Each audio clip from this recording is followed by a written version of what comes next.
Bien-aimés frères, que Dieu vous bénisse. J'aimerais utiliser ce petit moment de 3 minutes pour expliquer la polygamie. La polygamie, dans la Genèse, n'a pas eu, ça a voulu être introduit, mais le Seigneur a brisé ce lien.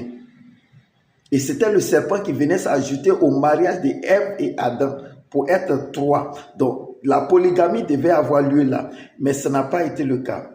Mais c'est seulement la lignée de Satan et Caïn que un enfant, un petit-fils de Caïn, du nom de Lémec, a légalisé ça. Dans la lignée de ce côté-là, dans la lignée du serpent, c'est légalisé, c'est légal.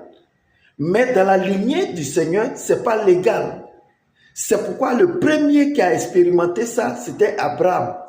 Mais poussé par cette envie, il savait que la femme, à cause de l'affection pour sa femme, il ne voulait pas qu'elle soit attristée, alors il a obéi à sa voix. Quand bien même qu'il était convaincu que ce n'était pas la volonté de Dieu.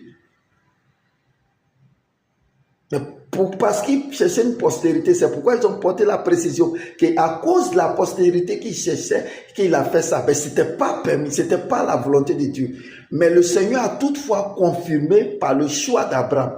Ainsi, il en est aussi pour Jacob. Jacob avait son choix, mais la tradition et la coutume l'ont imposé, et par affection, et pour l'amour plutôt de sa femme, il fallait à tout prix avoir son choix. Donc il fallait prendre celle-là, même si ce n'était pas sa volonté, il fallait la prendre.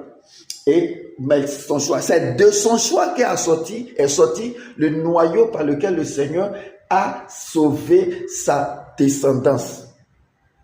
Joseph, tu parles de David. David avait hérité des femmes, des concubines et toutes ces choses, mais il avait son choix. Et son choix était porté sur la femme d'Uri. C'était un prophète. Il perçut qu'il devait avoir un enfant avec la femme d'Uri.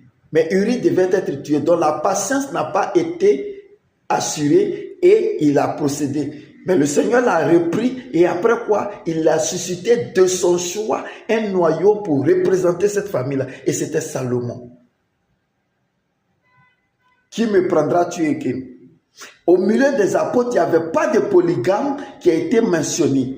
Il n'y a pas de polygame. Dans le service de Dieu, devant Dieu, il n'y a pas de polygame qui est mentionné. Tu parles de la famille, Jésus est né d'une famille polygame. Non, le fils du nom que porte le Seigneur, dont